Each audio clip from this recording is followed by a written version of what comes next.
So, are you an individual on the autism spectrum who has been blamed by your partner or spouse of being insensitive, selfish, and even narcissistic? If so, you may have a condition that is a comorbid condition of Asperger's or high-functioning autism.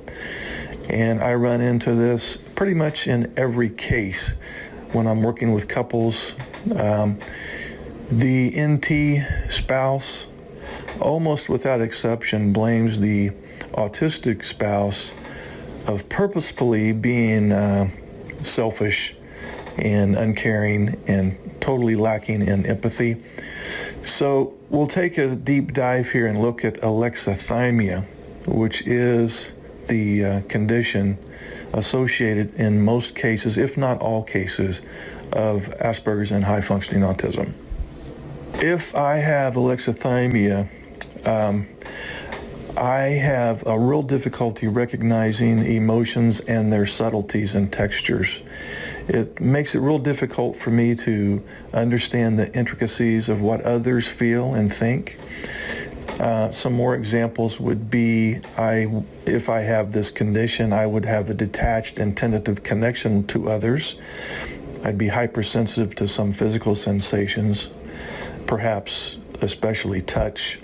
I would have a constricted style of thinking, limited or rigid imagination, and I would have difficulty recognizing facial cues in others, expressing feelings, identifying different types of feelings, and I would have a limited understanding of what even causes feelings. Now, there are two dimensions to alexithymia. One would be called the affective dimension, and this is where difficulties arise in reacting, expressing, feeling, and imagining, which would be the experiencing part of our emotional experience.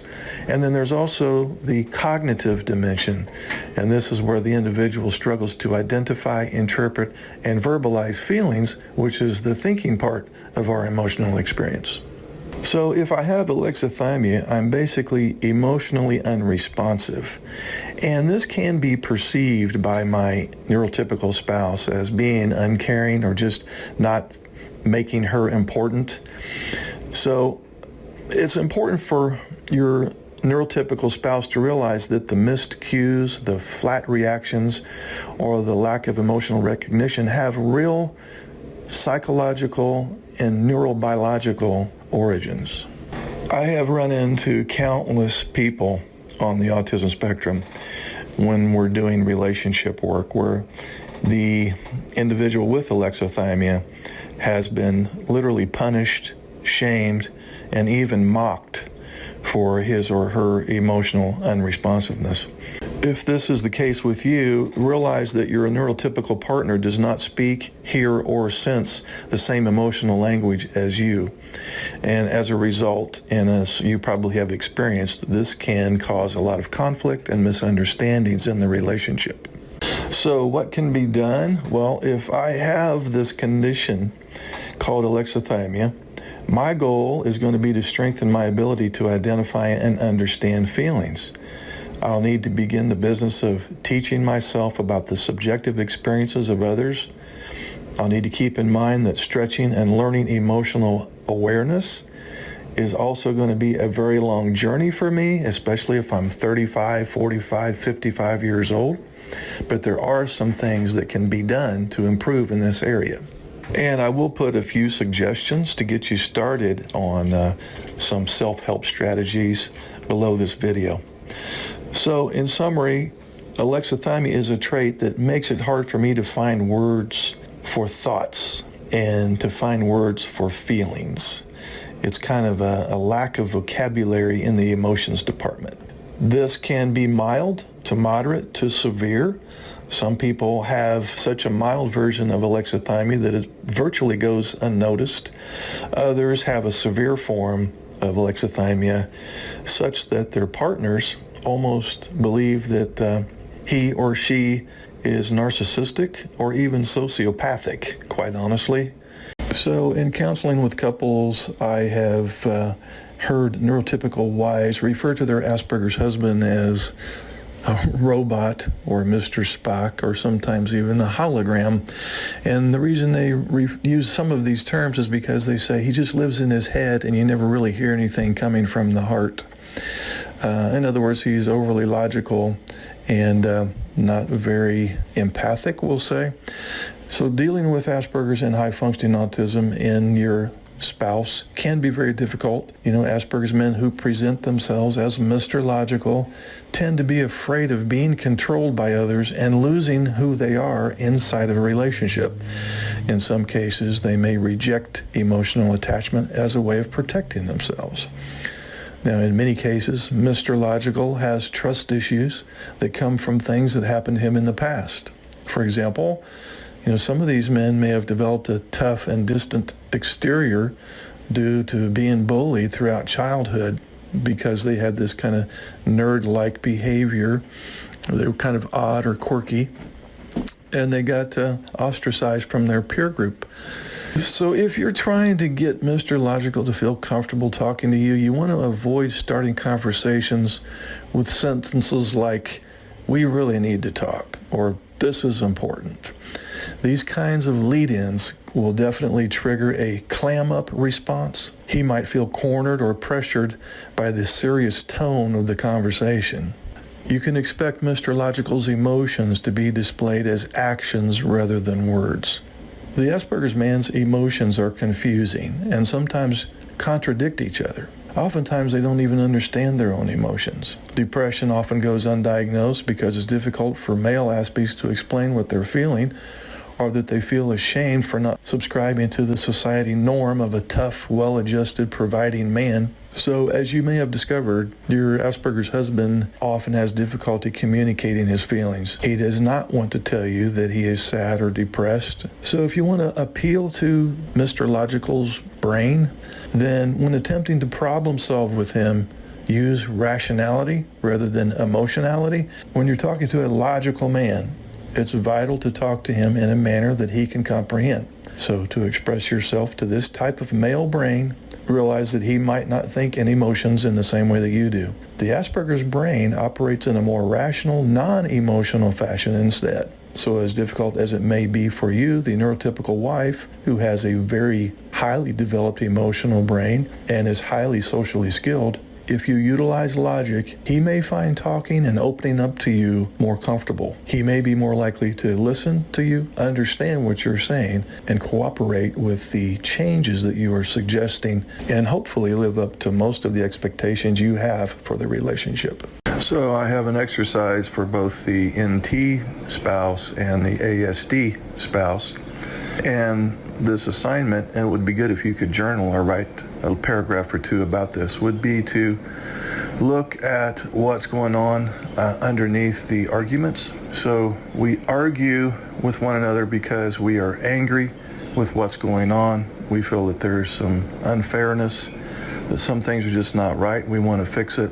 And so we get angry. Both the NT and the ASD individual get angry. So that's what's underneath the argument is anger. But what's underneath the anger is fear. And that's what I would like for you to look at and journal. So the question then becomes, when you argue with your spouse, what is the fear that's motivating that argument? Is it fear of not getting your needs met? Fear of loss? Fear of being chastised, ridiculed, criticized, put down, disrespected, and so on? So we don't argue for no good reason. You spend a lot of time and energy arguing. In fact, if you've had a knockdown, drag-out argument that has lasted for an hour or more, you may have realized that you're exhausted because it does burn up a lot of energy. And so if you could look at the fear that's motivating these arguments, that's motivating the anger, then the next step then would be, okay, what can I do to address the fear? Because my arguing isn't addressing my fear one bit. It's actually increasing my anger because we never get anything resolved, which in turn is increasing my fear, which means the next time we argue about the same damn thing, it's even going to be more intense than the previous time. So that's the assignment, guys and ladies. I want you to begin the process of debriefing or going back and investigating your arguments in retrospect after they have already happened. You wouldn't necessarily have to do this as a couple. It would be probably better to do it individually. And go back and replay that argument that happened earlier today or yesterday or last week, and do a little investigation. Examine, why was I so invested in defending myself or arguing or pouring out all of these angry words that I threw at the other person? What was the fear motivating that? So the next part of the assignment would be then, when you have your list of fears, go back and look at, what can I do to get these fears addressed? We'll use the example that may be consistent with what some NT wives experience. We'll go with the fear of not getting my emotional needs met. So the next time you would have the propensity to argue and fight and get angry, instead maybe you could actually have a conversation rather than an argument about how I can get my emotional needs met. So you'd want to brainstorm some ideas about that, and then you could present that in a calm manner to your spouse.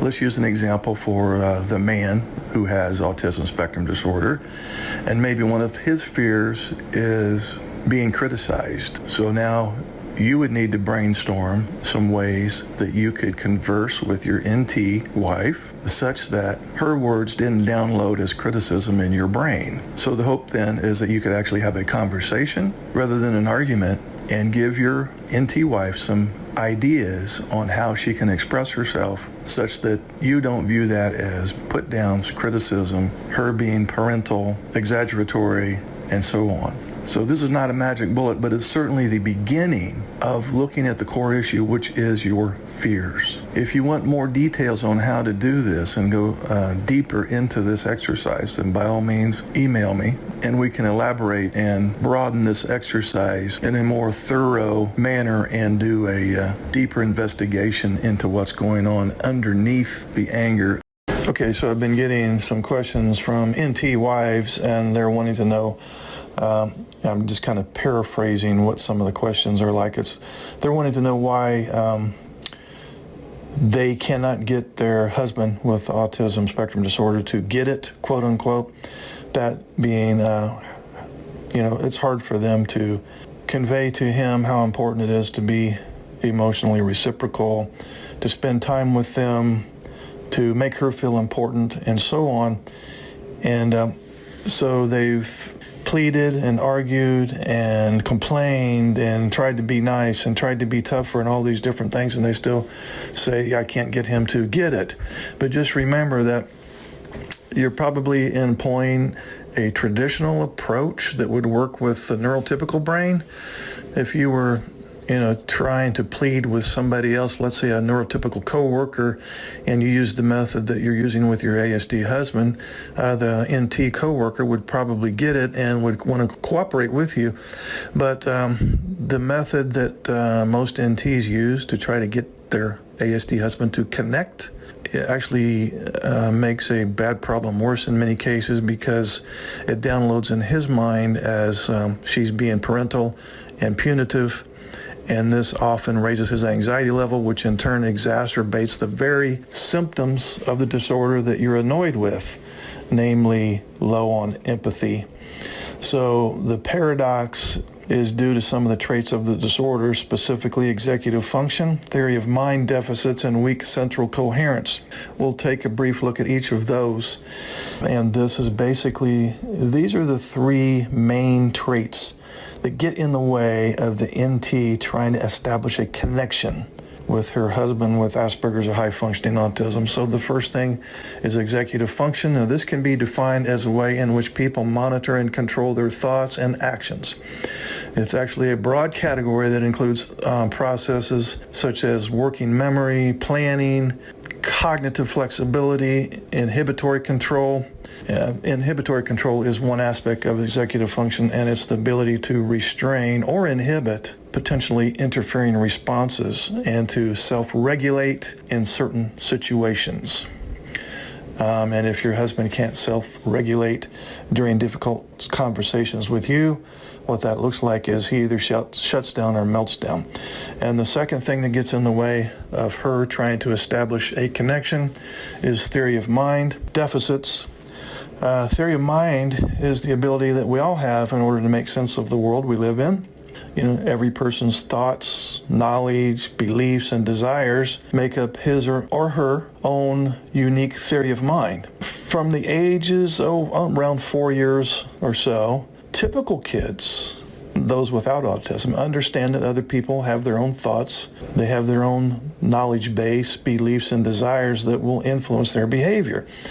However, people on the autism spectrum appear to have some difficulties conceptualizing the thoughts and feelings of others, and that downloads as lack of empathy in the neurotypical wife's mind. Since he has difficulty conceptualizing and appreciating her thoughts and feelings, she therefore makes the leap of logic that he evidently doesn't care, and he's selfish, narcissistic, and so on. So it is this mind blindness that may impair people on the autism spectrum to be able to relate to and understand the behavior of others. Mind blindness also means that, in this case, the ASD husband has difficulty in distinguishing whether someone's actions are intentional or accidental. So by failing to account for others' perspectives, people on the autism spectrum tend to misinterpret their messages. And many of the social skills deficits observed in people on the autism spectrum have their genesis in the lack of ability to decipher subtle meaning from the environment. For example, facial cues, body language, tone of voice, wordage, and so on. And then the third and last trait that gets in the way of the NT wife making a true connection as she would like is central coherence, and this is the ability to focus on both details as well as the big picture. So people with autism spectrum disorder appear to have a heightened focus on details rather than the big picture. And this is a cognitive style termed weak central coherence. Now this is the reason in this case, the ASD man has hypersensitivities to sensory perceptions. So the inability to hold information in mind in order to use it later in other tasks is what causes the person with ASD to lack central coherence. A lack of cognitive central coherence can easily cause, in this case, the ASD husband, to miss important and subtle cues that create meaning in a social context. So with these three traits that I just listed, central coherence, theory of mind, executive function, I don't really understand what might be in the mind of my NT wife in this case, what she might be thinking, and then what she might be feeling based on her thinking, and then why she behaves the way she does based on her feeling. And I don't understand her opinions, I don't understand her perspective, and sometimes her feelings are utter nonsense to me because I don't have an emotional vocabulary. I'm out of touch with my feelings, and therefore I'm out of touch with her feelings as well. So, long way around the bush to describe this, but in a nutshell, you have the NT wife who is highly social and highly emotional, and then you have the ASD man who is low perhaps in social skills and emotionality, but very high in logic. And so she appeals to him through emotions and from social competencies, while he tries to appeal to her through logic. She's speaking German, he's speaking French, and they don't understand one another. Hey guys, this is Mark Hutten with AdultAspergersChat.com. Today I want to talk to the neurotypical wives, and I have a question for you. Did you realize that your spouse with ASD may actually be afraid to discuss relationship difficulties with you? You probably knew that, right? Because whenever you tried to discuss relationship problems with him, he either gave you the illusion that he was listening, just to hurry up and get the conversation over with, or he did some version of a meltdown or a shutdown. So that should be evidence to you that he is literally afraid that the conversation, quote unquote, will deteriorate into yet another fight. Now, as you know, ASD level 1 or high functioning autism is a developmental disorder, which means that developmentally your spouse on the spectrum has a social emotional brain that is underdeveloped. In other words, he is low in social and emotional intelligence. This also means that his social and emotional needs are significantly lower than yours. So, when you want to discuss relationship issues with your ASD husband, you are, of course, going to be using your highly developed social and emotional intelligence as you try to make your points. Why wouldn't you? However, your ASD husband is listening with a highly logical brain that is also low in social and emotional competency. Therefore, he is not tracking your important message. It's like you are very fluent in German, but he speaks just a little tiny bit of German. So as you're talking, he's only understanding and retaining about 10% of the total information, and he knows it. The typical partner on the autism spectrum knows that he is not fully understanding what his NT wife is thinking and feeling, and this honestly in some cases makes him feel stupid. The NT wife eventually realizes that her husband doesn't get it. She feels as though she has wasted her time and energy in trying to make him understand what she needs. So she understandably complains that he doesn't get it and may even accuse him of not caring and not listening. So this complaint now downloads in the autistic brain as criticism, disrespect, and ridicule. So this is why the man with ASD hates having difficult conversations with his wife. Now he feels stupid and chastised. He may think something along the lines of this: I don't understand what she is saying or feeling, which makes me feel dumb, and then I get in trouble for being dumb.